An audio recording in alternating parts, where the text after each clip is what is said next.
Just a note that proceedings will be recorded and shared on the internet on our website. Is there any additions to the agenda? I'm going to let Ellen go first because she's already. Under 2.1, Mr. Chairman, letter to the Minister on wildfires, and that's been handed out. 2.2G, I believe Councillor Link wanted to talk about an unsightly premises in Jamaica, and that's the only two additions that we have, Mr. Chairman. Amber, was that your addition? Okay. Is there any other additions? Ben? Under 2F,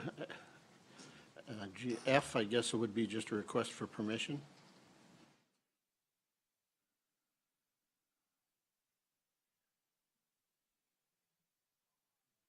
Okay.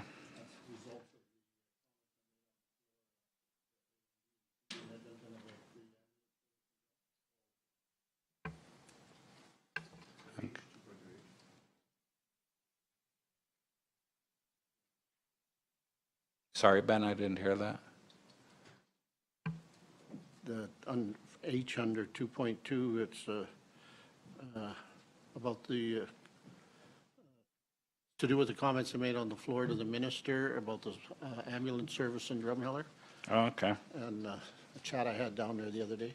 Okay, and F is still a request for permission? Okay, so what's F then? H. So there is no F yet. What is the F? Oh, okay. Sorry. Okay, I'm adding on to. Okay, H. Ben. A, M, D, and C. Any other additions? Okay.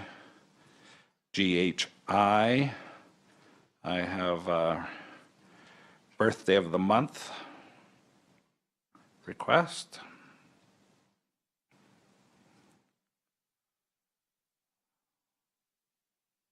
And GHIJ, a lunch request.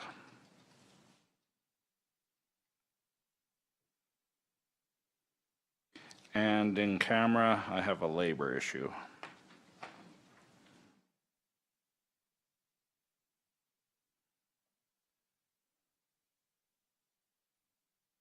Okay, anything else? A motion to accept. I'll move the amended agenda. Ben has moved the amended agenda. Is there any questions? All in favor? Carried.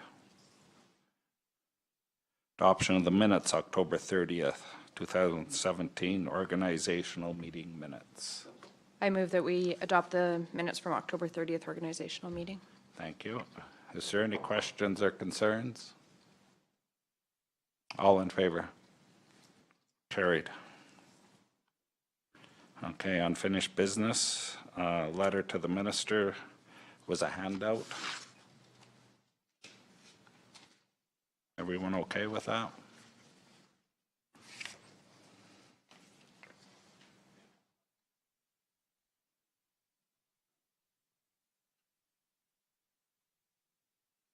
I don't think it's been mailed yet, has it, Ellen?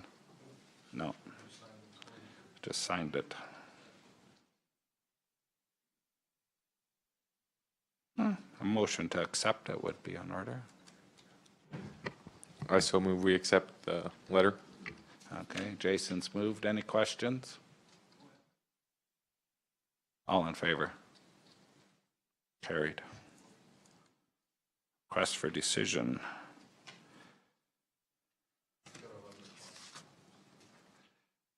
Okay, we have an appointment. 3.1A, CRAS. Request for decision, ambient air monitoring report. We have a presentation for that. Okay.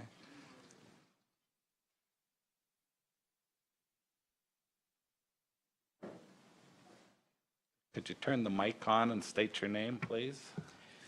Good morning, everyone. My name is Mandeep Dhaliwal, and I'm the Air Quality Program Manager with Calgary Region Airshed Zone. Okay, thank you.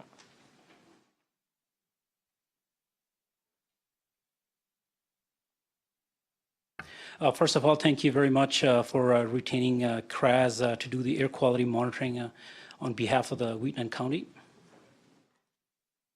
So this is the overview of my presentation. We'll talk about the study objective, monitoring program, monitoring results, conclusions, and some recommendations.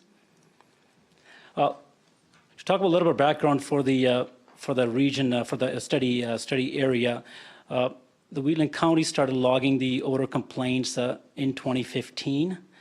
The complaints were received from residents that are generally downwind and approximately within 10 kilometers radius of the GFL facility. GFL facility is a Green for Life facility. Odor emissions traditionally are very difficult to quantify. However, there are some characteristic compounds that generate odors in landfills or biocompost facilities, and these compounds are known as ammonia, hydrogen sulfide, and volatile organic compounds that are known as VOCs. Therefore, the objective of the study was to measure for hydrogen sulfide, volatile organic compounds, ambient temperature, wind speed, and direction. If anybody has any questions, please just put up your hand and I will answer right away as well. In terms of monitoring program, first we have to decide where the monitoring locations were supposed to be, where we're going to monitor. To determine that, we gathered annual data, wind data from the Strathmore Agricultural Meteorological Monitoring Station. And looking at the wind data, we determined the winds were predominantly from the northwest and southwest area. Therefore, we picked two locations that were supposed to be downwind of the GFL facility and in the general areas where most of the odor complaints were received from. So this map shows the wind rows here. As you can see, the wind is blowing from most of the time from the southwest and northwest corridor. And based on that, here's the GFL facility, and Site 1 was northeast of the facility, and Site 2 is southeast of the facility.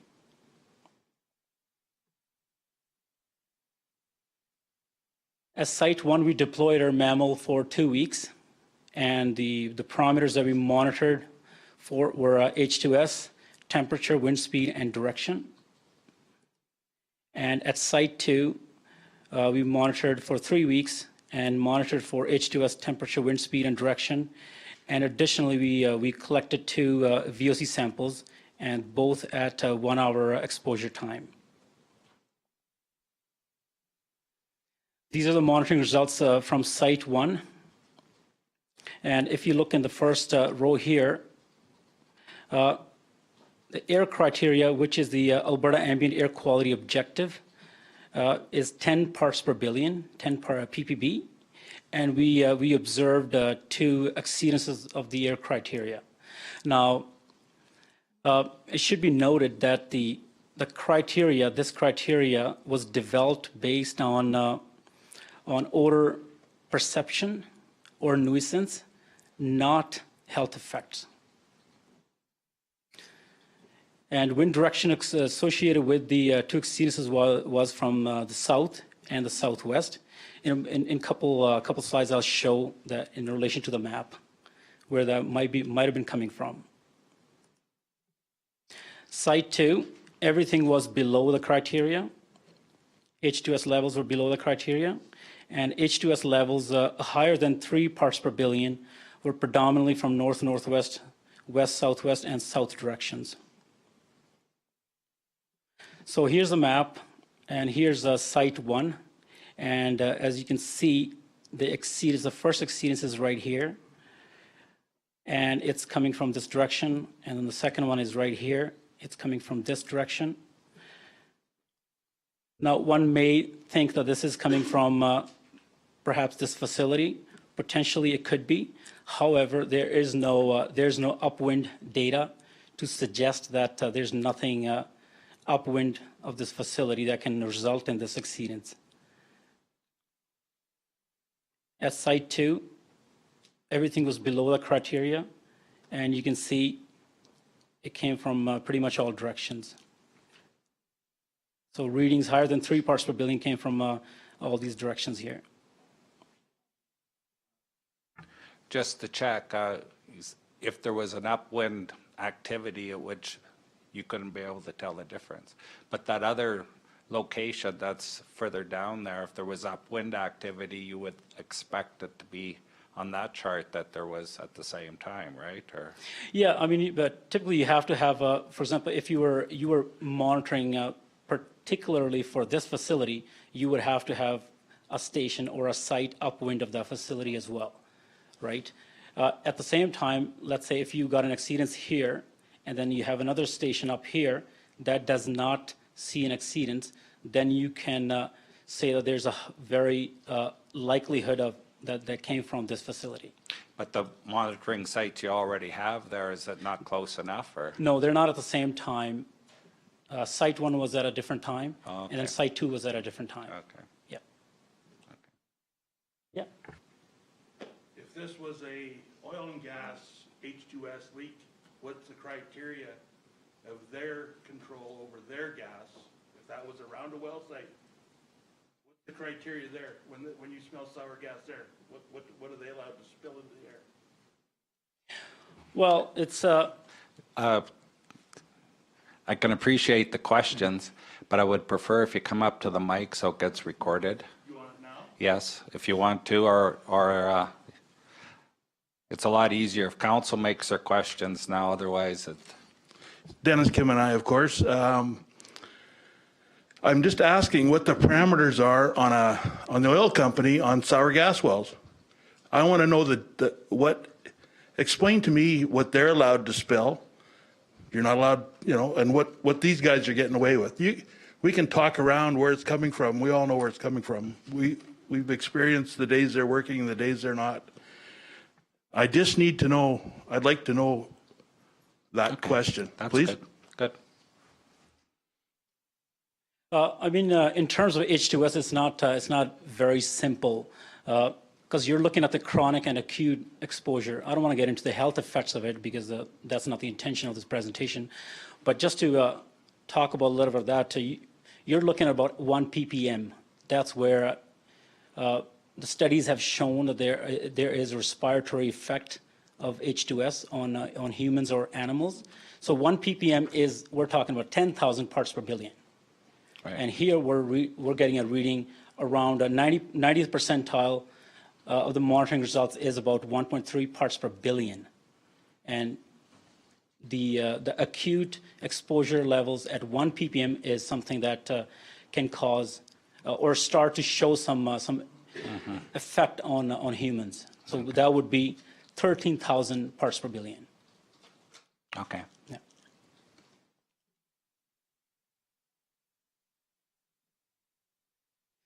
Now the VOC monitoring results from the Site 2 are in these tables. So these are the compounds that were detected. So each VOC sample, we collected 2 samples, and each sample was subject to TO15 analysis, trace organics analysis 15, and a total of 67 compounds were analyzed for. And these were the compounds that actually showed up on the analysis. And as you can see, they are well below the air criteria as well.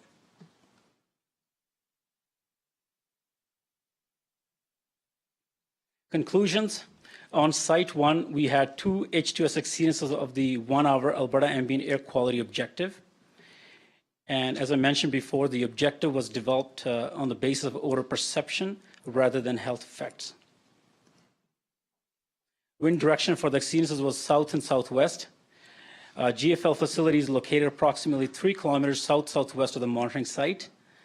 Monitoring data upwind of the facility was not available at this time, so it's not accurate to assume that the H2S exceedances were the direct result of the composting operations of the GFL, as the H2S levels could have come from sources upwind of the GFL facility. Site 2, H2S levels were below the criteria.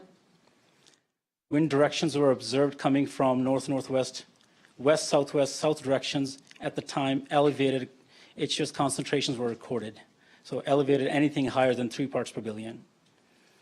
VOC canister samples reported no concentrations that were above the Alberta ambient air quality objectives or the Texas effect screening levels. Now, the purpose of this monitoring deployment was to measure the background levels of H2S and VOCs in the vicinity of the GFL biocompost facility. Site 1 recorded 2 exceedances of the 1-hour air criteria. However, these deployments at this time do not result in the identification of the potential H2S source. It is recommended that we do additional monitoring to investigate the source of H2S, and that would perhaps involve with more than one monitoring site at the same time. Any questions, please? Any? Scott, you got a question? So we don't have any accurate or any information from the GFL site what they were doing during that time that we were monitoring? Yeah, I don't have that information. However, both exceedances that occurred, one of them occurred at 6 o'clock in the morning, the other one occurred at 7 o'clock in the morning. Okay. So perhaps if we are able to obtain any records of what the operations were at that time, perhaps we can relate those. And how close, to get more accurate information, how close should a monitoring site be? 'Cause I'm sure adjacent landowners wouldn't mind if it was right next to it. Yeah, I mean, it depends on the wind direction and wind speed at the time. We can analyze the data and look at it and see how much, how long it would have taken. But then again, it's with the wind turbulence, it's very difficult. It is always near impossible to pinpoint or backtrack the odors or any of the exceedances back to the source. What is the concentration? How low does it go before you can't notice it to your senses? What about 10 parts per billion is something that you can smell, and that's why the odor threshold is based on that. Can you smell it at 8 or 6? I'm not sure exactly how low you can go. That's Okay. something that health impact experts can answer that question. Sometimes these guidelines are set because of you live in an area where it's there and it becomes an acceptable level. But when you're in an area that has nothing, I'm just wondering if you know when. Yeah, doesn't sound I'll like personally smelled it around 5-6 ppb as well. Okay. Right. Yeah, I mean, there's not that many. There's a lot of studies that are actually talking about the acute exposure of high levels of sulfur, hydrogen sulfide, but there's not a lot that talk about the low levels Okay. or the chronic exposure. I mean, I have one study that I can leave here, one paper that talks about the human health effects from exposure to low-level concentrations of hydrogen sulfide. So I can leave that for the council here. Okay. So is there any other thing to your report or just waiting for questions now? Waiting for questions. Okay, is there any more questions? Yeah. Any questions please use the mic, please. Hi, Tom Zimmerman. Just have a question. So you set up far enough away that now you can't tell where it came from? Why didn't you set up closer so you could tell it was coming from there? Because, and the other thing I have is, they knew you guys were coming. So we don't smell it for a while because they didn't turn no piles, so obviously we're not getting the smell now. So having you guys sit there when they know you're there is useless. And everybody knows that lives in that area exactly when they turn that pile because you can smell it and it's disgusting. So you can't say your machine can't pick that up if you're close enough to pick it up.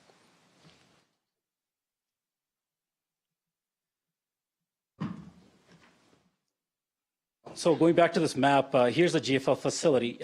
We actually had one site here. In order for us to monitor, we have to have power, and we have to have clear view of a potential source. So at this location here, right here, it would have been hindered a little bit. There was no clear, sorry? I did, yes, yes. We did get the permission from that owner as well. Yeah, and we did not look at just these two sites. We had permission to monitor here, and there was another resident over here. We got permission from that resident as well. You also have to be downwind, right, based on this map. Yeah. Okay. So we believe that we were trying to be downwind most of the time, and even at 3 kilometers, we would have picked it up, right? Looking at the map we received from the county, people were reporting, I guess, odor complaints even within 10 kilometers away, like 10 kilometers away from that. Yeah, and that's something that it was not in our control. Mm-hmm. Please, remarks. Please come up, use the mic, please.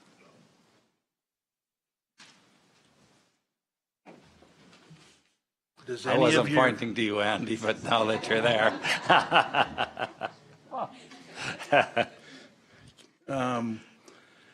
Does any of your criteria have any value to the health issues of this smell? Can it be given to the health people to determine the seriousness of the odor? Yeah, definitely. I mean, we have the monitoring data, which is a low-level hydrogen sulfide based on monitoring completed at that time, right? Now, I'm not sure what operations were happening at the compost facility. However, the monitoring data is available, so any health experts can take that data and do a human health exposure assessment on it. Okay. Yeah. Okay. Hello, my name is Danielle Harwood. I have 2 questions. First being, the monitoring data upwind was not available. How come you didn't set up upwind to have a better test to understand that, to more peg it, I guess, onto GFL facility? And second of all, you had said further testing would be recommended. If it was done by yourselves, what kind of stuff would you do differently or investigate further to, I guess, give a not better report, but another report? All right, so the first question, you have to have 2 monitors at the same time, one upwind and one downwind. So, I mean, we had to have 2 monitors, right? We only had 1 monitor. We only have monitoring one mobile unit. It can only be at 1 location. So that's why we were downwind. And ideally, you would have another one upwind, and you'll have 2 more crosswind. So in a typical industrial facility, if you're monitoring for a source, you will have at least 4 monitors, 1 upwind, 1 downwind, and 2 crosswind. And for the second question, if we were to do any additional monitoring, you can explore 2 options. One could be the passive monitoring of H2S, which is on a monthly basis. You get a 1 reading every month that can tell you a monthly concentration, and that'll be the average for 30 days. And the second one will be doing a similar type of monitoring that we've done already, but with an additional monitor that would be upwind of the facility. So you can eliminate, or you can try to find the source. Okay. Any other questions? Please.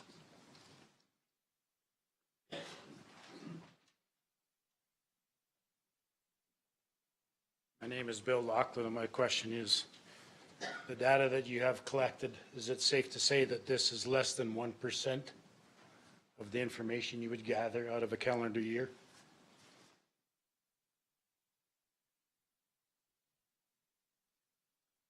Well, I guess it's 2 weeks and 3 weeks, right? So I wouldn't say without a calculation it's less than 1% of the data. I mean, we have similar issues in Calgary Southeast area where we are obtaining these exceedances, and we're still trying to locate the source of it. It's not a simple simple solution to these problems in finding the sources is extremely difficult. And we're seeing that in Calgary Southeast area, where we're seeing these exceedances on a daily basis. Some days we're having like around 10 exceedances in a day, and we're still trying to find the source.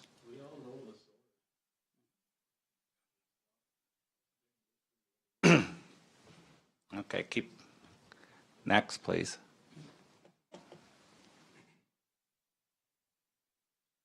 Morning, my name is Andrew Nielsen. I have a couple questions. In the introduction of your study, you've identified ammonia as a potential toxin that could be generated from this facility. Why was it excluded from the study? And my second question is regarding the topography of the landscape. You've got a riverbed that goes between the facility and your northeast monitoring station. As H2S travels over water features, of course, it can get pulled back down and increase the, was any air monitoring done to emphasize this or account for it? All right, first we excluded the ammonia because we did not have the ammonia monitor available at that time.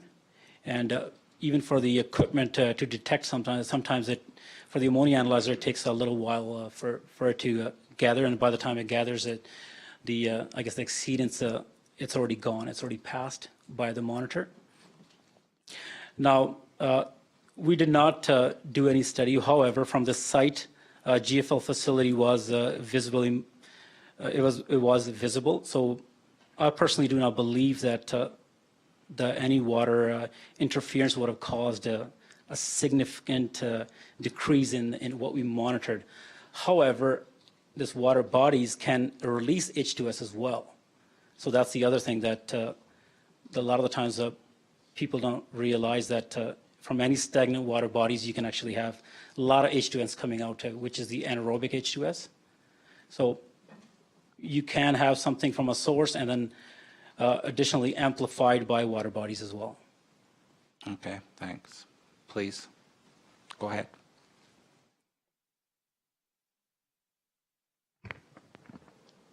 Betty Lou Mercer, and I have a comment.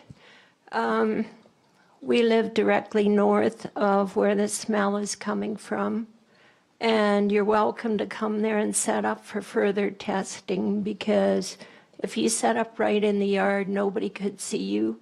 It smells pretty much all the time at our house, so you could come there whenever you want, and you'd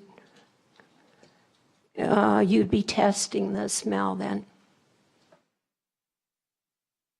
Okay, for sure, we'll consider that for future monitoring. Okay. Any other questions?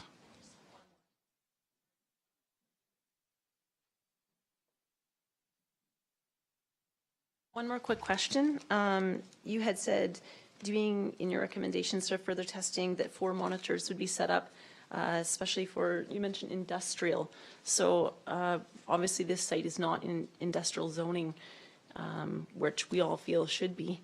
So, and like you were saying, in the city, it's really hard to pinpoint that, but I'm guessing because you're in Calgary, and obviously the industrial zoning there, like you said, could come from any facility. Seeing how this is the only industrial, I think, within a 2-kilometer radius of that site, just why wouldn't testing, or could testing be done in that site, I guess? I mean, if you had to do monitoring, I would definitely even do 2 monitoring sites at the same time happening, one upwind of the GFL facility and one downwind. And I'm pretty confident we would be able to eliminate GFL facility, or sort of pinpoint that it's coming from the facility if you were upwind and downwind at the same time. Yeah. Okay, any other questions?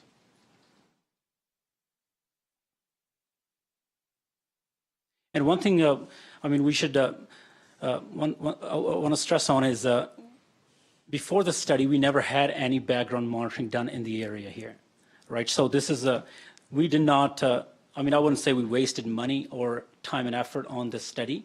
We have some monitoring data now, which could be used as the background monitoring data. I know we heard some concerns that they were not maybe, you know, touching the piles at the facility.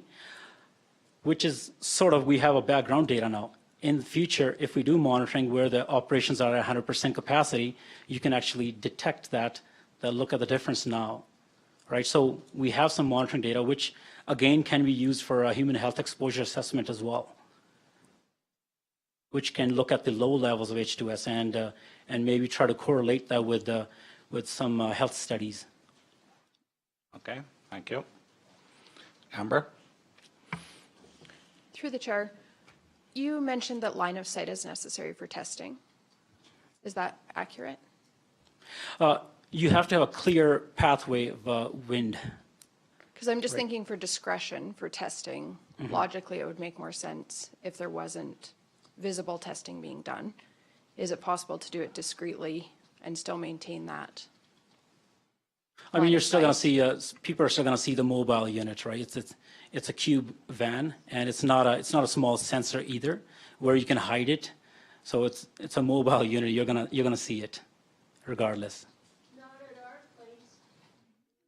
place. Okay. Then you can smell it, yeah. Then it would. I mean, we are not allowed to put this unit when you know that there's a danger of wind hindrance, right? Like, I mean, you have to have clear pathway for the wind to come. To smell whether there's a wind or not. Okay. Tom? Your mic isn't on yet. And put it in front of your mouth. There you go. To the chair, how much monitoring is going to be required in order for us to pinpoint that it's actually GFL? Because we're going to have some pretty good lawyers here. And any escape route, so will 2 monitors take all the question out of where the smell is coming from? I mean, looking at the monitoring we've done so far, I looked at the wind speed and wind direction. It's all over the place, right? So this is not going to be a simple solution either for this study area. When we were monitoring, we saw the wind direction coming from all over the place. It would change within the same hour.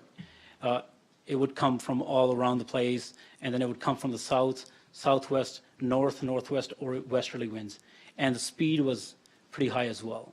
So it's again, we have to look at all these scenarios and then develop a monitoring plan. So it's for me to say that we can do it in over 2 weeks or within two with two sensors. It's tough for me to make the call right now, but I do believe that within 2 to 4 monitors at the same time, you can pinpoint a location, or rather than pinpointing, exclude a location. So you can have it around the facility, 4 locations in 4 directions, and then look at the data at the same time. If one location picks it, and then you can also look at the wind direction, is it coming from the facility or not? And then if it is coming from the facility or from the direction of the facility, then you look at the monitoring station that's upwind of the facility. And if that one doesn't pick up anything, then you're pretty certain it's coming from that facility in between. Okay. You had a question?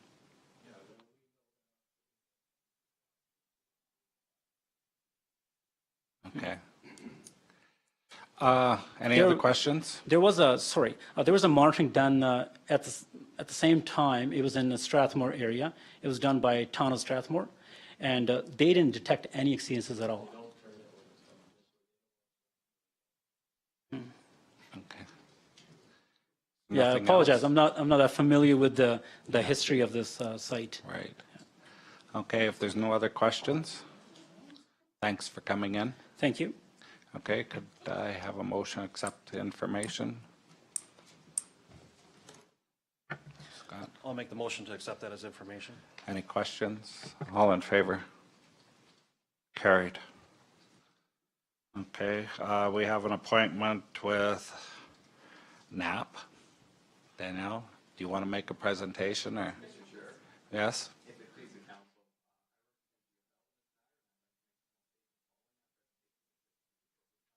Okay.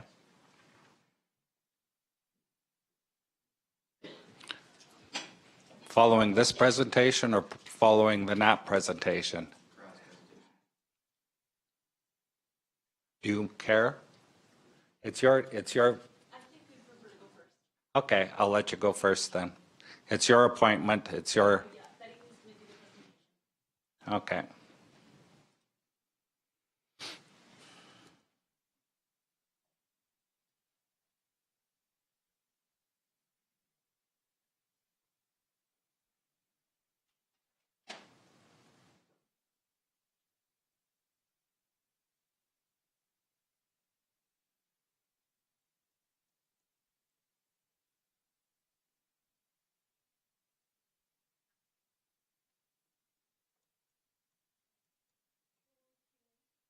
Okay.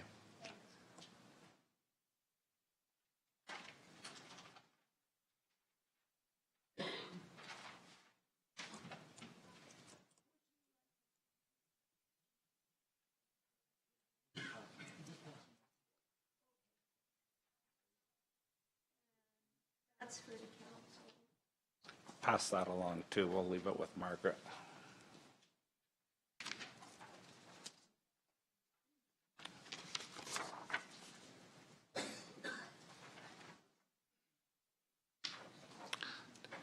Turn the mic on.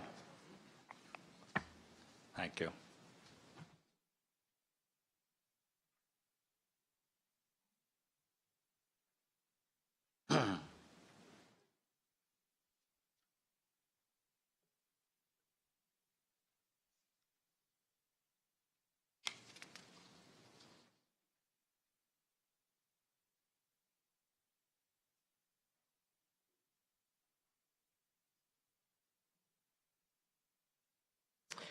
Good morning. My name is Betty Lou Mercer, and I'm representing the organization called Neighbors Against Pollution, or NAP.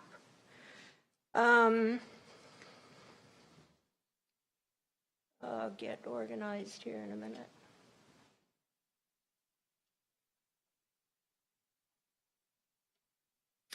As residents of Wheatland County, we formed this nonprofit organization because we have serious concerns with the GFL, or Green for Life facility.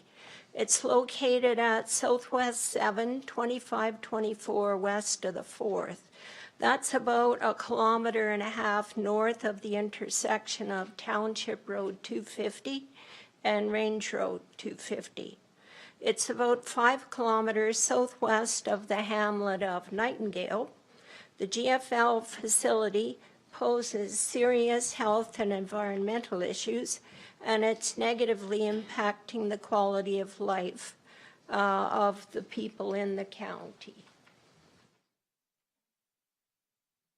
I would like to summarize the history of issues and events pertaining to GFL over the years since it began operation. In 1997, the operation was first registered as a small compost facility, and it was called International Compost Limited. It was allowed to accept less than 20,000 tons per year of feedstock. This means that it was a Class 2 compost facility according to Standards for Composting Facilities in Alberta 2007 by Alberta Environment. There is some confusion about this because on page 3 of the Code of Practice for Compost Facilities 2000, also by Alberta Environment, a Class 1 compost facility accepts less than 20,000 tons of waste per year. So in other words, in one paper it says it's Class 1 and in the other it says it's Class 2. So back to GFL's facility, the land was leased from a local resident, and International Compost worked in conjunction with Olds College, the Calgary Stampede, and perhaps an XL Food slaughterhouse as well. They accepted paunch material from slaughterhouses and composted it. They also took bedding material from the Stampede. There was no discussion with residents of the area before startup. International Compost just sprang up and began operations before anyone knew what was going on. Right away, the operation became known by the surrounding residents for its horrid smells and flies. When we moved to the family farm in 1998, we were given an Alberta Environment number that we were to phone and complain when a bad smell and/or a lot of flies came from the compost property. We phoned several times, but with no results. The concerns escalated rapidly as time went by. Coyotes were attracted to the animal parts that were brought to the site, and they soon became a big problem. The coyotes were not afraid of people. When I would go for a walk in the field, a coyote might stand and look at me, and I couldn't scare it off. I took to carrying a .22 when I walked to protect myself and the dogs. A Hutterite man told us that he caught 50 coyotes one winter in the area near the compost facility. And a woman driving to work stopped one morning and shot 4 coyotes by the gate into our field. The coyotes began to come in our yard at night and attack the dogs and cats. One had a den at the edge of the lawn in the trees. The concerns with this facility continued to escalate over the years. The number of people being negatively affected increased and continues to do so today as the population grows.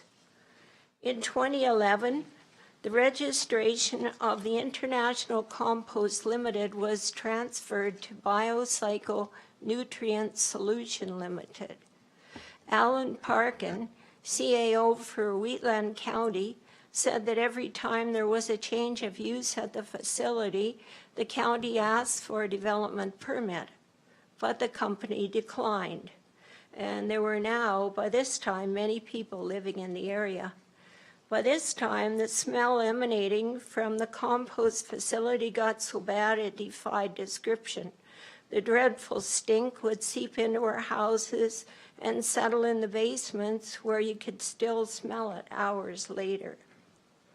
That was when the compost facility was trucking in liquid pig manure and other materials. Sometimes the liquid would get spilled on the roads as the trucks made the turn off the number 817 onto the gravel roads leading to Biocycle, as it was called at that time, or at other intersections.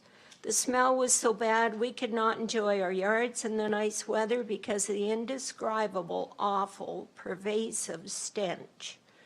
Alberta government's Code of Practice for Compost Facilities 2000 Operating Requirements number 7, bracket 1, bracket E, says that there should be a plan developed and maintained for the management, detection, and mitigation of effective odors. The only discernible plan at GFL seems to be to stop turning the piles when the wind blows or when the residents complain too much. On May the 13th, 2016, residents attended a meeting held by Biocan at the Travel Lodge in Strathmore. There, Biocan representatives explained that aeration equipment would be installed at the Biocan/GFL site, and there would be no more smell. Since then, the facility has expanded and the smell persists. It reaches Strathmore and as far away as Rosebud, perhaps further. Pests and disease carriers, flies and seagulls mainly. The quantity of flies in our homes has increased until 3 years ago they became unbearable. They were everywhere. They crawled on the buildings, entered our houses, bothered the animals, and dive-bombed our faces and eyes. They messed on our doors and buildings and created a lot of extra work for us. There were fly bodies on all the window sills of the outbuildings that had to be cleaned up in the fall when it got cold. There have always been seagulls. More flies here, then I'll get to seagulls.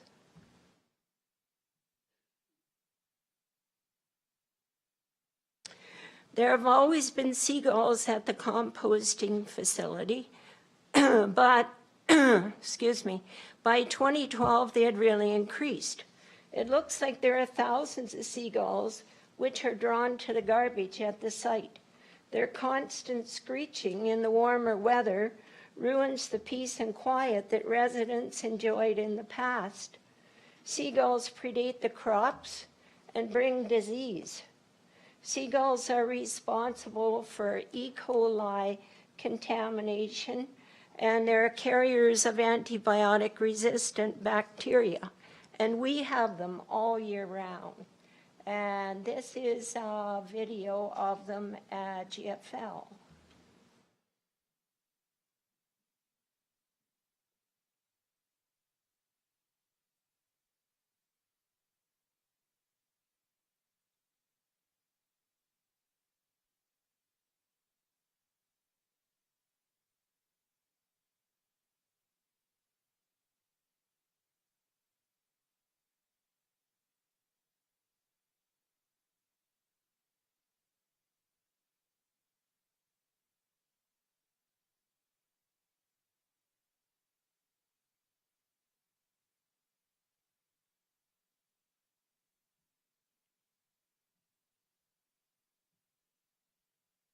Okay, the loss of frogs. Frogs are an indicator species.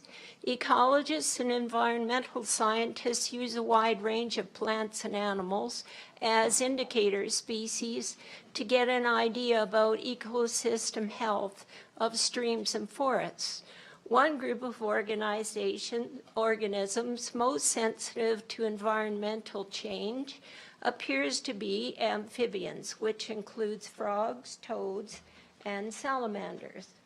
Because her skin is so porous and absorbs gases like oxygen and liquids like water, amphibians at all stages of life are sensitive to environmental changes, especially many types of pollution that may be in the atmosphere, water, or soil. There's some bullfrogs. There is a large lake to the north of what was called the Biocycle Facility, and many smaller wetlands in the area. For years, we could hear frogs on spring and summer evenings. But by 2011, we seldom heard frogs anymore, and we still don't. Drywall and asbestos. About 2013, massive piles of drywall were collected at the Biocycle site, along with plastic pipes, wires, buckets, food containers, and other garbage. Plastic and paper blows from the piles of drywall onto the fields, into the ditches, and gets caught in the fences. There's trash stuck in the caragana hedges, in the bottom of the cattle guards, and sunk in the lake water. It even shows up on our lawns. There are smaller bits of garbage along the fence lines, so numerous that the grass doesn't grow in places.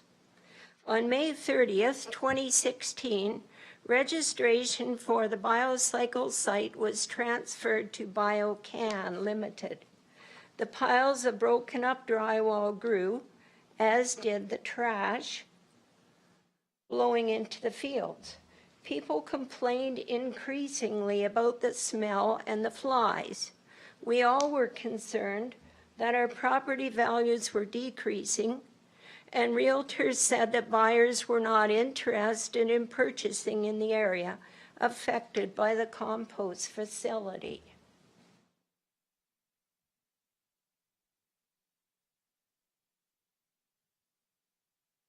On May 16, 2017, the registration of this facility was transferred again. This time it became known as Green for Life Environmental Inc., or GFL. Unfortunately, the facility has not lived up to its name so far. By 2017, the piles of broken up drywall were estimated to be over 40 feet high and contained approximately 43,000 tons of material. These were and are a blight on the landscape. The two giant piles have since been ground up into about 8 smaller piles, but that process caused even worse problems as more plastic and garbage was blown around the countryside. The dust was blown onto fields and crops. The crops cannot be eaten by animals when they're so polluted by drywall dust.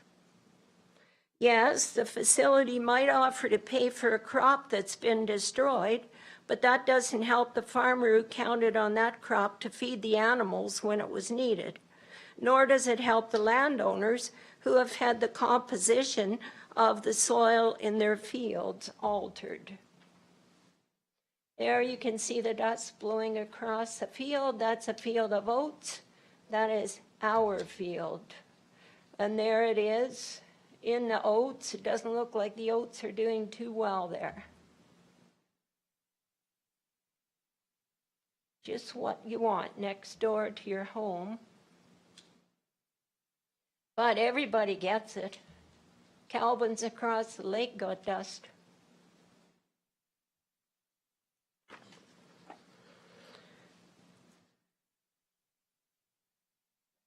When the drywall dust got wet, it later hardened to a hard quarter-inch crust of dust, a quarter-inch crust on the land.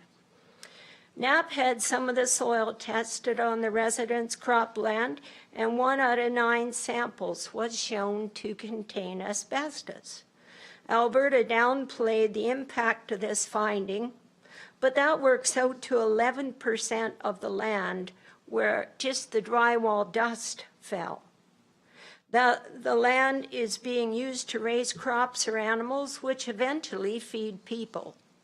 And it's possible, perhaps even likely, that the fertilizer and compost being produced at the GFL site contains a greater quantity of asbestos than what blew onto the land.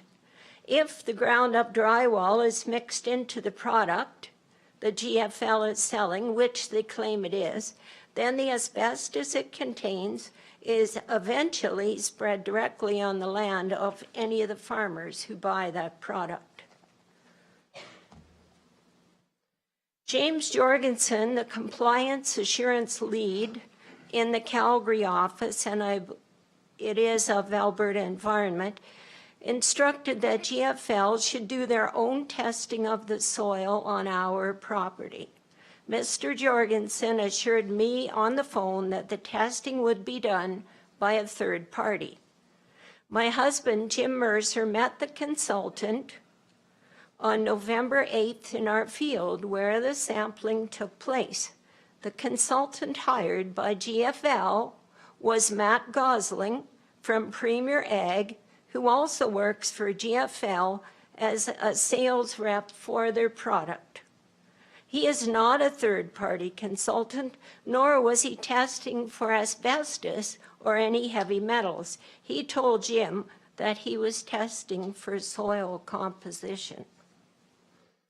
Okay, now sulfur. 2017 brought with it the danger of sulfur at the GFL facility. There was 2,000 tons at the GFL site, 10 times the allowable quality, and it was not properly stored. Inhalation of sulfur fumes causes irritation of the eyes, nose, and respiratory tract, headaches, dizziness, and nausea. High levels of sulfur cause more severe problems. Sulfur dust suspended in the air is readily ignited by fumes or static electricity. We were all fearful of fires starting at the plant and the silent threat of the poisonous gas H2S being given off. This gas moves low to the ground and can kill people and animals that inhale it.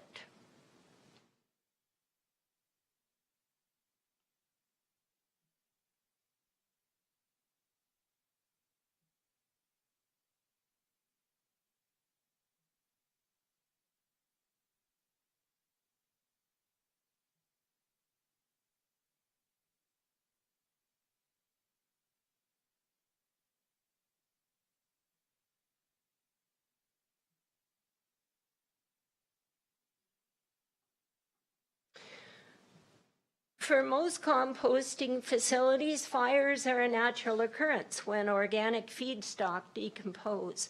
The piles containing leaves, grass, straw, etc. get hot when decomposing. However, we're very concerned when fires occur at the GFL BioCan facility because of the type of feedstock being stored in abundance on site: sulfur, drywall, asbestos, plastic, styrofoam, etc. Well, in June of 2017, just such a fire got started at GFL, and one of the residents of the area called the fire department. The smoke moved low and to the north. The residents of the area alerted each other. We had no warning from GFL. And this is a video of the smoke moving. I can get it here.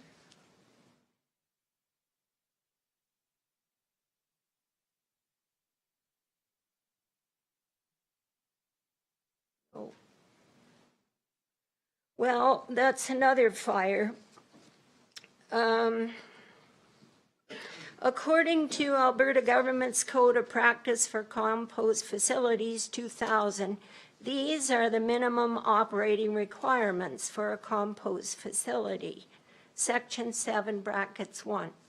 The person responsible shall develop, maintain, and implement an operations plan that is consistent with the compost facility design and includes as a minimum D, an emergency response plan to deal with fires, releases, or medical emergencies.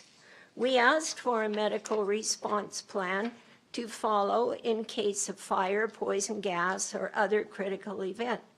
Wheatland County mandated that BioCan/GFL communicate a proper ERP by June 9th, 2017. This has not been done yet. Then in September 2017, a large fire broke out at the facility. That time, several residents called the fire department because the huge plume of black smoke could be seen at Nightingale and further. Nobody was at the GFL plant, and the firemen had to force their way in the locked gate. That fire was a screener conveyor machine burning up. Cooling machines can start a slow burn, which can be out of control hours after the men have stopped working and left the site. The huge windstorms that we had this summer can spread a fire so fast that residents could lose their homes or worse, as is evidenced by the fires in BC and southern Alberta this past summer. So there it is, going pretty good. Groundwater. Wheatland County residents worry that the quality of our groundwater is being jeopardized by the GFL plant. We have been unable to get any test results for water quality at or near the GFL site. We have heard that there are 6 standpipes at the GFL site for testing groundwater. One of these is visible just outside the facility fence line, and rumors abound that the others are buried under the piles of material a long time ago. The Code of Practice Monitoring, Section 7, states that if the person responsible has been required to implement a groundwater monitoring system, the person shall prevent the monitoring wells from damage, keep all the wells locked and cleaned, repair or replace them as necessary. According to a groundwater monitoring plan, GFL will be conducting routine sampling. The first annual report is due the first quarter of 2018.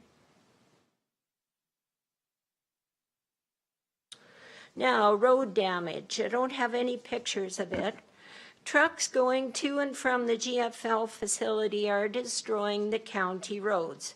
They create dust and grind the roads to dust, so we get our vehicles coated with dust inside and out when we travel. The county mandated that the truck should travel on Township Road 250 and then north on Range Road 250 to get to the facility entrance. However, they do not follow this directive, instead opting to travel on a road of their choosing to the GFL facility. The Code of Practice Operating Requirement 7, bracket 1, bracket F, states that there has to be a plan for minimizing dust.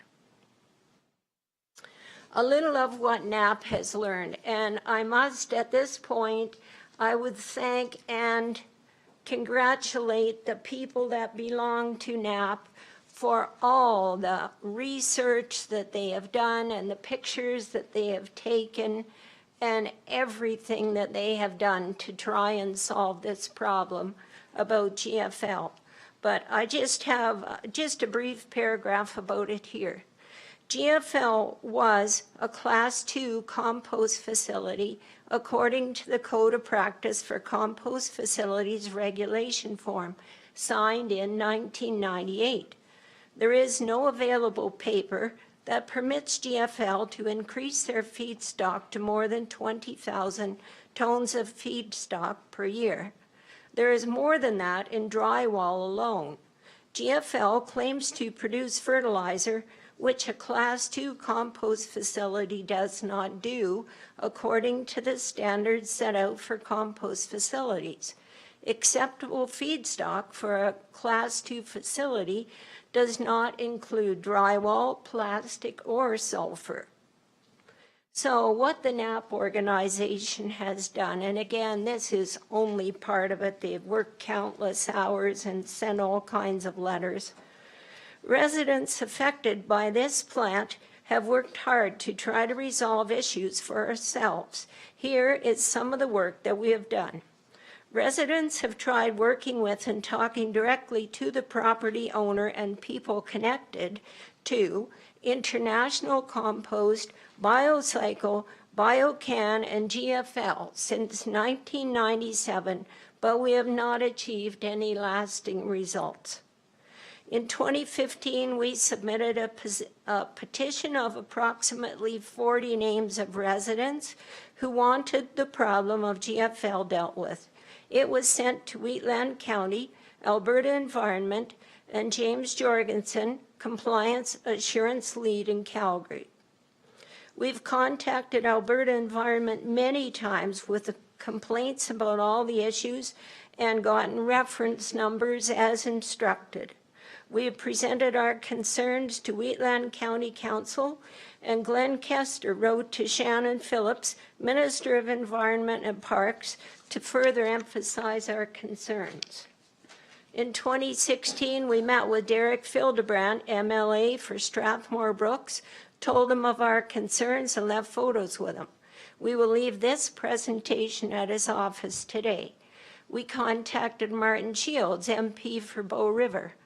We discussed the problem with Norman Crusoe, representative for Alberta Health, but according to him, this is an Alberta environment issue, not health.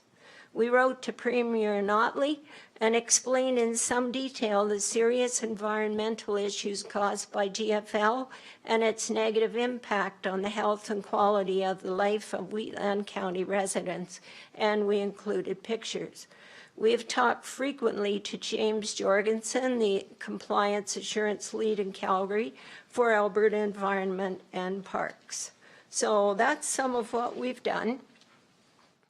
And then Wheatland County came out this spring with their nuisance and unsightly property bylaw, and that really got us going. So according to the nuisance and unsightly property bylaw, section 2.1M, nuisance means any condition or unauthorized use of property which constitutes an unreasonable interference with the enjoyment, use, or value of other property or the quality of life of county residents.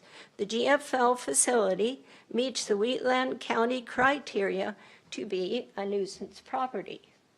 Specifically, GFL is an unsafe property that poses or constitutes an undue or unreasonable hazard or risk to the safety, health, or welfare of any person or other property, including but not limited to a structurally unsound condition, fire, or explosive hazard.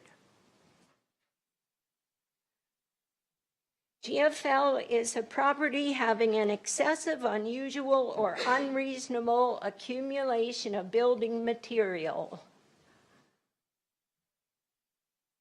and refuse, garbage, hazardous materials, piles of soil, clay, or rubble, plastics, used containers, waste of any kind, parts of disassembled vehicles, machinery, and equipment.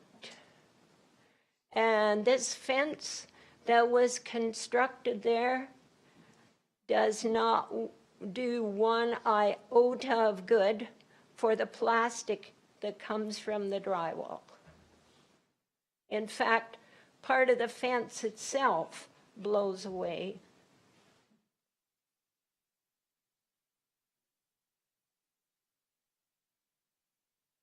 And it has been proven that plastic in the soil does deteriorate and puts chemicals in there that are bad for people.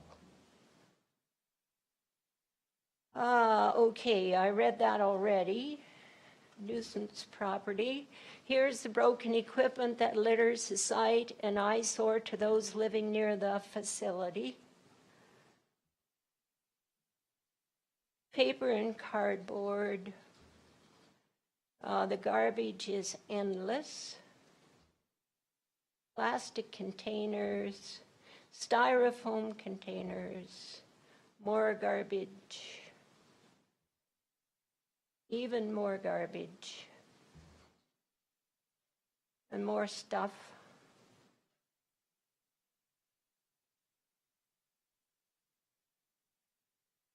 So what has happened to date?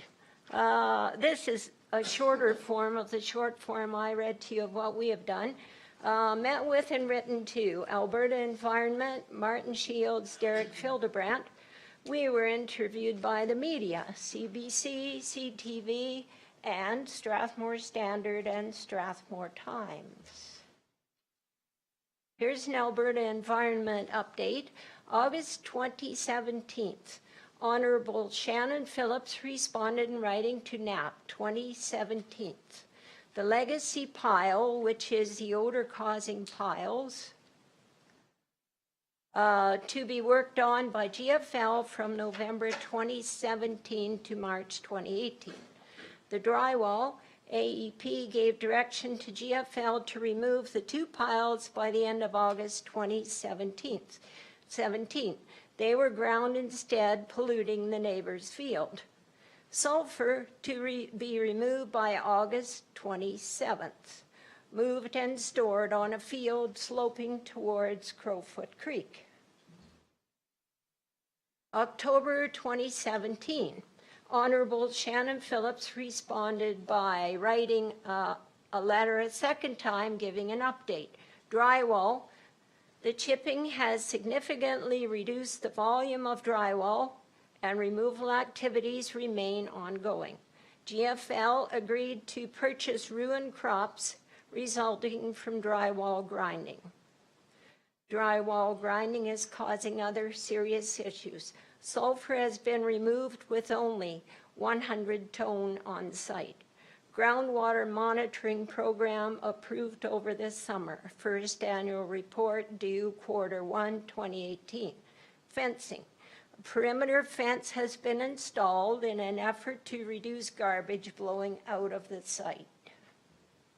Does not do. Groundwater monitoring program requested. Report to be ready. Yes, Q1. James Jorgensen in Calgary is the compliance assurance lead. NAP organization unsure how this will be done as only one test well is visible. That's for the water. Guidelines in code of practice for compost facilities are not being followed. AEP approved the registration of this facility in 1997 as a small compost facility. There should be less than 20,000 tons per year of feedstock. Now, this is your operation plan of GFL Environmental Inc. Compost Facility of Strathmore, Alberta, and the registration number. In the GFL Operation Plan, May 2017, with no author named, on page 3 it states that GFL is a Class 1 facility. In the documents that NAP has obtained, it seems to us that GFL is non-compliant in aspects of all the documents. How can these still be in operation and doing whatever they like? GFL should be forced to become compliant or leave. What is the sense in bothering to have standard guidelines of operation created for businesses if they don't have to follow them? And I have a few more comments here in my conclusion. Well, it's one page, but won't take too long. The standards for composting facilities in Alberta were outlined by Alberta Environment in July 2007, and I really like the sound of these. The standards were built on the following outcomes.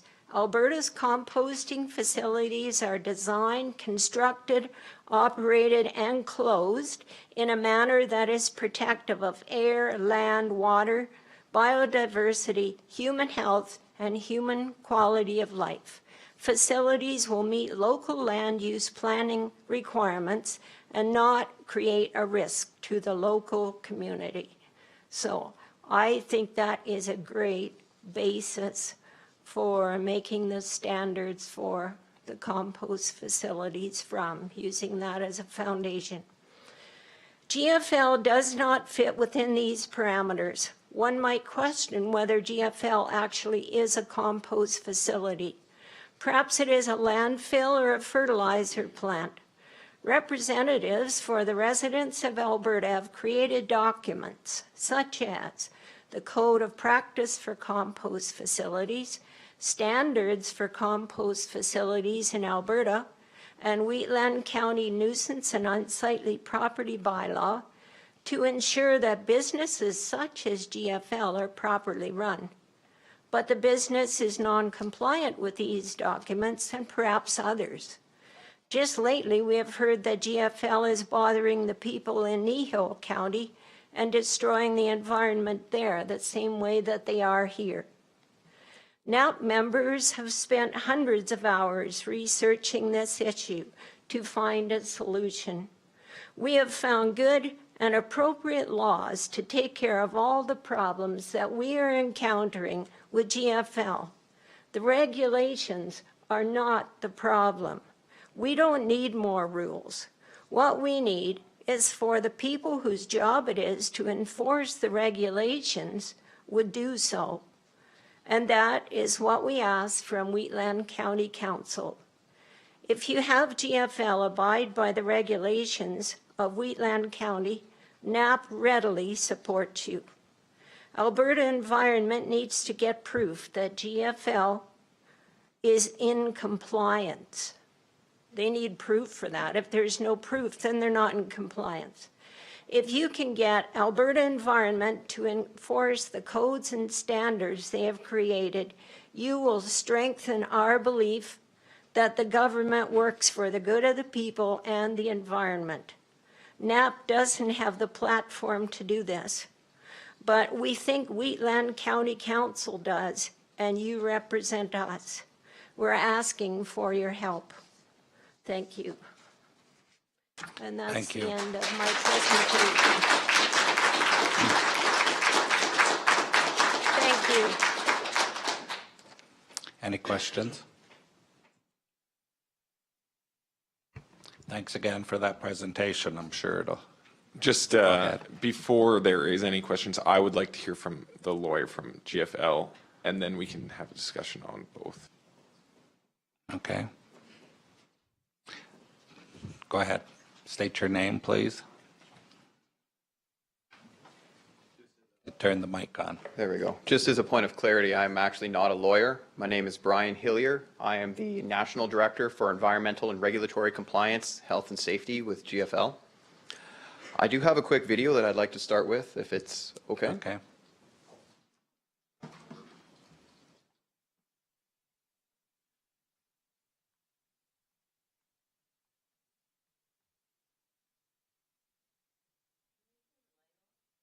Sure, please. Is there a switch here for me to do that? Or? Right. Fantastic. All three of them. There you go. Thank you.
That's actually the end of it. We'll make this video available to you if you like, but this was from the Biocycle Group, which was one of the companies that owned the facility up until 2017. The presentation that you saw here was based around the need for this product in the community, the good that it does in the environment, and the fact that we should all really be a bit ashamed of ourselves for the amount of waste that we put into any supermarket. Green for Life Environmental is an environmental company that believes in the environment for the benefit of all. The Wheatland compost facility is at the forefront of waste diversion, recycling, and giving back to the environment. As a society, we generate excess of food waste by putting too much on the shelves, spoilage at those sites, and even consumers just being too picky. This facility takes the waste that we generate and turn it into a compost that enhances crop production. GFL employs 3 local employees and over 700 employees in the province. The direct impacts of this to the local economy is an estimated $1.5 million annually through salaries, wages, and contractor support in the region. We strongly support buying local. We take 15,000 tons of food waste that would normally go into a landfill or just be discarded and turn it into 7,500 tons of compost that then can become over 30,000 tons of compost material when it's blended properly. This, in turn, is used to support over 300,000 acres of agricultural land in the West. We provide local discounts to farmers in the area and free product for residential use. We also participate in the community through such societies as the 4-H Club. I cannot speak to some of the information and some of the pictures that we've seen earlier from when this facility was operated in the years past. We've taken over this facility in 2017, and I think if you reflect on some of those images that you saw through, you can even see the changes in the last 6 months at that facility have probably been more than you've seen in the last 6 years. We are strongly working with the community to become compliant, and we believe that we are in every aspect of that facility.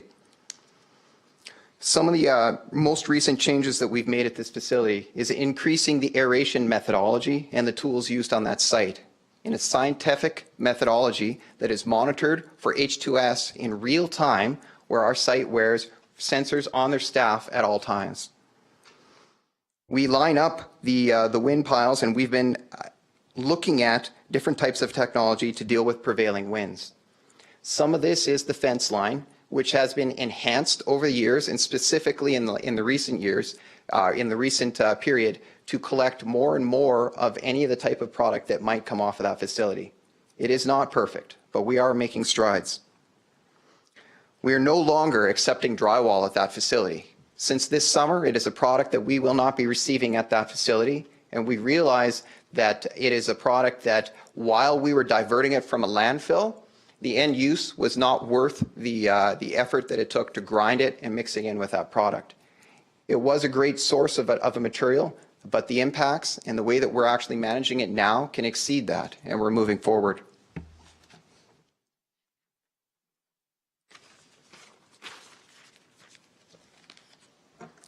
When we're looking at some of the reports that have been presented today, we absolutely want to work with the community, work with the council, and work with the airshed authorities.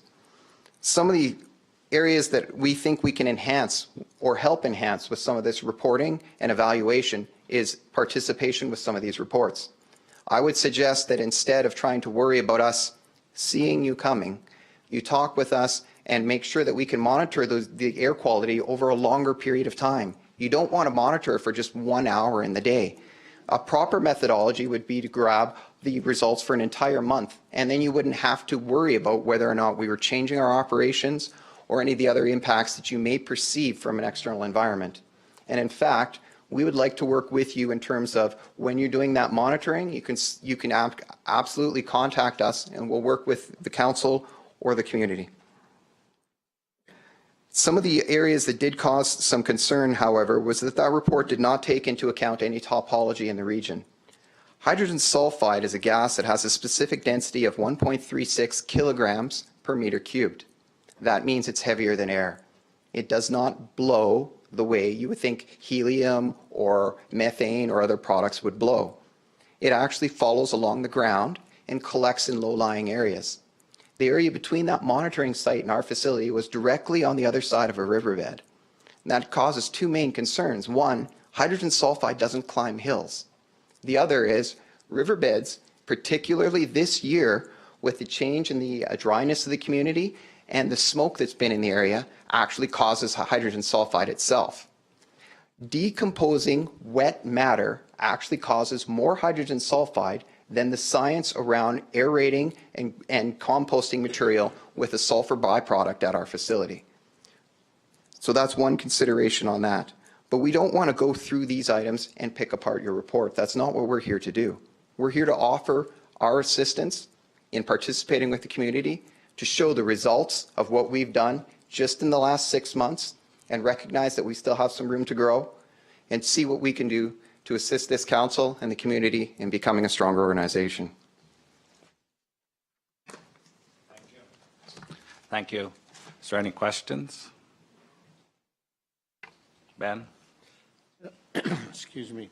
Thank you for your presentation, and I don't think anybody here will argue with you that composting is viable and it works, and but the end doesn't justify the means if it isn't done in a proper manner to start with. Just a couple of questions for yourself. Are you guys involved in taking over an outfit out in Delta, BC, the same? Because there was a public hearing or a public demonstration there on November 10th, and it was basically within Envirosmart and GFL, and it was with Eastlander Organics, and their issue was exactly the same thing as what's happening here. It was an issue around smell, and the room had 200 to 250 people in it. Are you taking over an outfit over there, or were you currently running that outfit? We are looking at acquisitions in that region. I can't comment on the progress on them, but what I can say is when we tend to take over a new facility, you see dramatic change. One of the first things that happens is if there's been stale piles or things that have been sitting around for too long, if they haven't been serviced properly, the first time you go in to try and service them, it does create excess odor. I don't know if that's what's happening there, but I know that is a common occurrence. It was quite an article in the news. The other one is, and it was mentioned here, that Nehill is having some issues around the same thing, and it actually came to the floor of the AMD&C last week when we were up there. The Reeve got up and spoke to the issue up there. Are you putting in a site there, or are you taking over the site? Again, I can't comment on any acquisitions, but if the community has issues, I'd be happy to address them or the Reeve on that. I'm not sure if that's one of our facilities at present, though. It is. It's Green for Life. And a couple of months ago, you made a presentation to Rocky View Council. It was GFL and MCOR for a transfer site similar to what's going on here, and you got a redesignation of land up there. And my understanding is that you're going to do the same thing there that you're doing here. I can't comment on any of the permitting issues at that facility or if there's going to be any changes, but I do know at this facility, a couple of things that we've done to change the types of materials that we're accepting is we're no longer accepting meat hawks, which are one of the items that collect or attract animals. By the way, larger animals like coyotes are actually apex of the food environment, and more of them in the community actually shows the health of the region more so than any other indicator. Well, actually, I grew up on a very small farm, but. So the other question, though, Okay, let's. The other question is. One at a time, please. In your video, what you're doing there, I've seen lots of that. It works, and I understand it. But everything you were doing there to convert the product was inside the building. This one and the other ones that I've seen are all outside, and that's where the issue of the smell is. You can control it inside a building, but I don't think you can control. You haven't got the stuff in place yet to control it when you're working outside with that stuff. Well, actually, that building is our NRC, so it's the receiving center where that product comes from, the supermarkets and other places like that. We don't process it inside. What we do is we depackage it, grind it up. Something like a cabbage head obviously is too thick and too dense to go into compost. So we grind it up, we cut it up, and then that product goes over to a pad to be recycled. None of the actual composting or recycling happens indoors. It's the depackaging and then the collection of that material for bulk shipment. Okay. Any other questions? Please. I'm Debbie Kim, and the question I have is, if this stuff goes to this facility to package it, why is there so much garbage all over the land? Like, if it's supposed to be depackaged, then it should come to the facility with no plastics and stuff. We don't understand why there's so much garbage. So that's a fair comment. And one of the things that I've learned is that the drywall material that was actually coming to us was from clean fill, which means that it came from when somebody was deconstructing a building. You can imagine when you're putting a building up, one of the first things that you do is you put up your poly, and then you put the drywall on it, and sometimes you glue it in place. A lot of the plastics that you'd see in that area are actually related to the drywall product. So that would be the poly from those construction sites and some of those other materials. Most of which, I'm not going to say all of which, but most of which should disappear as the drywall disappears from that site. So again, we haven't received any drywall at that site in the last 2 months, and we're not planning on receiving any more in the near future. So I would hope that some of those problems will disappear as well. Donna first. And then. You say that the garbage is all from the drywall, and that you're bringing out the composting bits from the grocery stores and whatnot. If there's no baggage in it, if you've already taken it out, why is there co-op bags, Sobe bags, all in a field? It has to be coming from the garbage that you are collecting. So it's not debagged before it gets there, right? I will agree with you. If it's Sobeys and other bags, that's most likely from the supermarket, or it could be from households that package some of the materials in that. Not that amount. No, but I'm not saying for the drywall. So when you have waste in your house, some people will use Sobeys bags as garbage bags. You'll collect organic waste in those materials and you use it as your garbage bag. In some facilities, we collect that organic waste and comes through. Now, what I can say is absolutely you are correct. Not all of the plastic on that site is from the drywall. But what I'm saying is some of it was, and we expect to see that portion of the problem disappear. What about the other garbage then? Where is it going to go? Where does it go when you bring the garbage in that's in the plastics from the stores? Where is that garbage going? Where is that plastic going? So the plastics on the site in general, what we've looked at, and we actually implemented a new process in our Edmonton facility. It has a scanner that actually takes some of the plastic out of the material as it comes across the bed. We've been looking at implementing some of that technology at some of our other facilities. So far, it doesn't look like it works. And the problem is when you have strawberries, for example, they'll be stuck to the plastic on the outside, and the scanner actually scans it, identifies it, and it separates it with a blast of air, and the strawberries make it too heavy to separate that way. So we are examining other technologies, but so far, and I'm going to be completely honest with you, we're tackling the first problem at a time, and we're drilling down as we get into it. But you were taking the garbage from the people in town here, taking it out to your place. It's not being taken out of the plastics first. The plastics are still all going to your place first, yes? They're supposed to be separated ahead of time, and most of our contracts with like Safeway, for example, or some of the other major competitors, or some of the other major supermarkets, we provide a bin on site so that they can put it in there without the plastic. I've been told that they not do that. That you told them that you have the bagger that will take that plastic out of there. Therefore, they're not taking it out of that plastic. That plastic is going to your facility. I'm not going to say there's no plastic going to our facility. What I've said is we're eliminating the drywall, which will eliminate a portion of that problem. After we've identified how that will work, we're going to work at some of the other problems. Okay, I want to know which stores in Strathmore do you pick the garbage up from? Oh, I don't have a list of that right here. You do pick them up from. I want to go to those stores and see the container that you've said that they are taking the plastic off of the food and putting it into a different container. Well, again, I don't have that here, But what we do is we work with all of our suppliers to supply the material in the way that's easiest for them to get it to us. Okay, so you want to work with us as people? Then we want to be taken to that facility to prove that you are actually providing that container for them to take those plastics off before that garbage goes out to that facility near me. Well, again, I'm not saying there isn't any plastic in our waste. What I'm saying is we're addressing the problem as we can go through it, and I have no authorization to take you onto another customer's site. But if you want to work with any of those groups, we'd be happy to facilitate the conversation, and we could certainly give tours of any of our facilities as well. So I could go to Walmart or to Co-op or to Sobeys and say, GFL is picking up your garbage. Would we have permission to see if you're taking the plastic off or not? Well, that would be completely up to them. That would be great. Thank you very much. Okay. I just caution everybody. I'd like to limit it to about 22.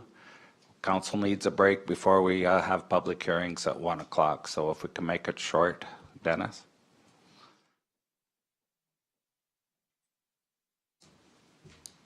It's nice. I like composting. I've been to nice facilities that it really works. But at what impact to these people in this room does it make sense to keep bringing it and keep making a mess of it? That's what we got to control. Yeah, I can make a nice presentation. I can show myself being a skinny guy running a marathon, and everybody would sit here and say, bam, look at Dennis go. But it doesn't work like that. This place doesn't work like that. It is not fulfilling the need. And they can skirt around every little bylaw and every little regulation and all the things that they're doing. But the people that live there know exactly what we're putting up with. And they want to communicate. Not once have they talked to me. Not once have they talked to any of these people unless we go and complain. Not once does the county bylaw guy go out unless we phone and complain. Not once do we get issues unless we phone and complain. I am sick of doing all this work. I need the people I vote for. I need the people that work for them. I need the people in the government, everybody to start taking care of this damn thing. We do not have to deal with this. We are residents. We should be able to have our say, and then it's dealt with. This has gone on way too long. The meetings we've had, you want these people, this is a small part. The other people are at George Freeman's funeral. We can fill this thing every week, every month, or whatever meeting you want. But is that what we have to take to get action?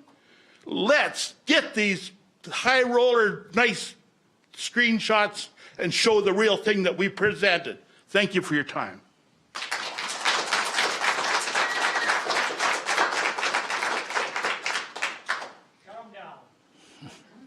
Any other questions from council?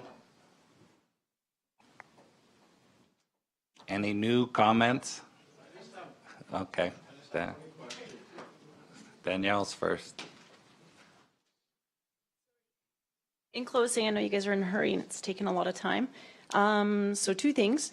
So what we've discovered today, Shannon Phillips, the minister, wrote the letter back to you saying that the legacy piles are to be worked on between November 2017 to March 2018. I make a recommendation to council to have the CRAS or something like it, quality testing, obviously on either sides of the facility, maybe 4, like the guy had said, during those dates. Because if GFL is going to comply with dealing with those piles during those dates, if we get a monitoring done from November to March, not just the odd day, maybe every day. And they have to start at some time, right? So let's just test it. As well, you're saying you're gladly to help, so can we please park one of those CRAS units right on site? And if not, that would be very helpful. Also, in helping with us, that'd be great if we'd love a tour of the facility. So you said you couldn't tour other facilities, but maybe council and some of us from NAP, just as concerned residents, maybe we can come in and put our fears to bed. I know your video was very perfect and nice. Again, it was nice to feature Matt Gosling, the guy that was out to do the testing for Betty Lou. Again, just shows that if GFL wasn't trying to do anything, maybe let's go have those fields tested for heavy metals. Let's have them tested for asbestos. In speaking with NAP, we are concerned. So far, none of these concerns are being put to bed. Almost more concerns are being brought up daily. So we ask, again, through council, these are just some recommendations, air testing be done from those dates. See if GFL can start complying with this. They say they want to work with us. Let's try to put a little pressure on it. You know, maybe you guys can all have a site yourselves to the tour, and then maybe NAP. Start there. And, you know, I don't think it'll look like the video when you go for the tour. So maybe it's just something to start from there. Thank you. And you had a question? And this. So you say you have no problem with people coming on your facility? Do you mind if we take samples of legacy pile and get it sent tested? I can't commit to allowing other individuals to do non-scientific sampling on the site. We do ground monitor well sampling, and that report is going to be available to the government as is required in the first quarter of 2018. Okay, so if the county sends somebody out from the county to take samples of different piles and get them tested, can you do that? We comply with all. No, can they do that? I don't care what you guys do. I want to know if we can, as a separate people, do it. We can comply with any orders that the council or the government has for sampling or coming out on site. Okay. Would you guys be willing to do that? Test some of these piles to see what kind of crap's in them? I can't really speak to that till we have a motion. Okay. What the process is, almost one. We have to have a little bit of a lunch break before we continue on for the rest of the day. We'll accept the presentations, the information. Council will be discussing this later. We have our lawyer and is present here. We'll have recommendations from. Okay, that was another question. We'll put it together and we'll see what we can come with. When we also come back from Edmonton, and Scott had talked to the Minister of Environment, and we have some cards. We'll just have to try and put everything together and come to some sort of a resolution here. Okay. That was one other question. At the last meeting, you did say you were going to get legal advice, so you have done that? It's sitting right there. Okay, thanks. Okay. So, and we have a brand new council, and we appreciate everybody coming here and bringing everybody up to speed. It was a very good presentation. We appreciate the whole thing, and unless it has to be very short, because we have a heavy day ahead of us. I appreciate that. Just to your comment about sampling on the site, we have had Alberta Environment. We've been working with them. They have sample reports from our site. They've been evaluating those, and they meet with their compliance standards. Okay. I wasn't present at the time when the sampling was done. Okay. I don't think that was the same sample report. No. Okay. There's all sorts of sampling that goes on out there, daily, weekly, monthly. The reports with the Alberta Environment are public forum, so those are accessible by the public. Okay. I don't know what else to say.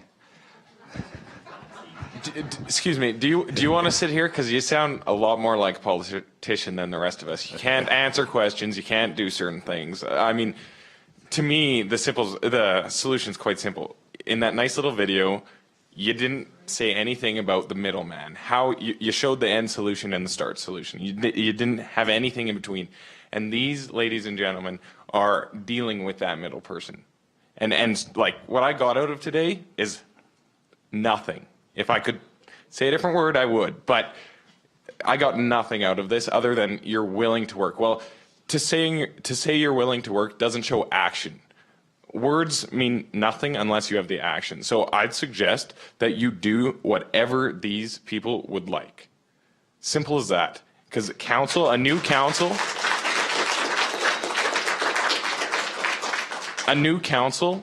is going to be, well, I can't speak for the rest. I'm going to be on the side of NAP. I'm going to be fighting for our ratepayers against you. Thank you. And those are fair comments. And obviously, I can't commit to a lot of things here. I'm sorry if you're getting that impression. What I can say is we've taken this facility over in just over the last 6 months.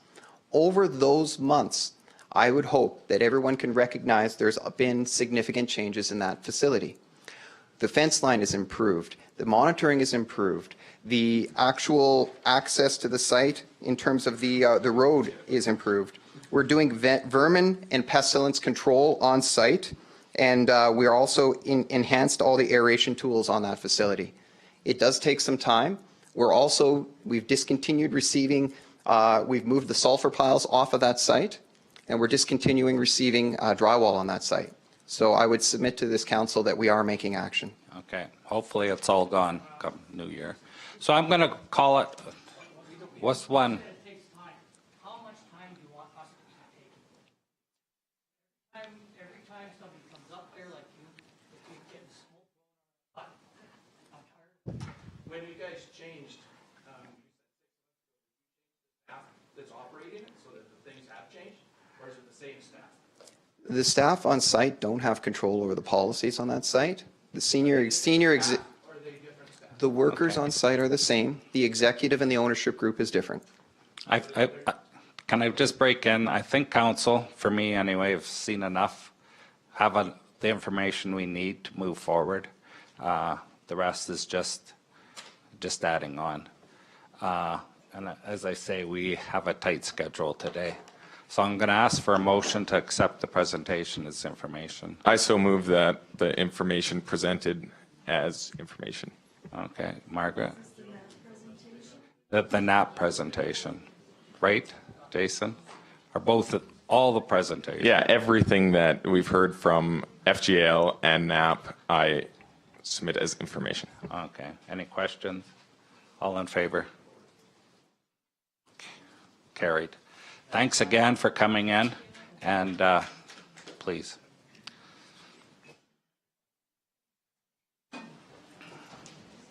And I break for lunch.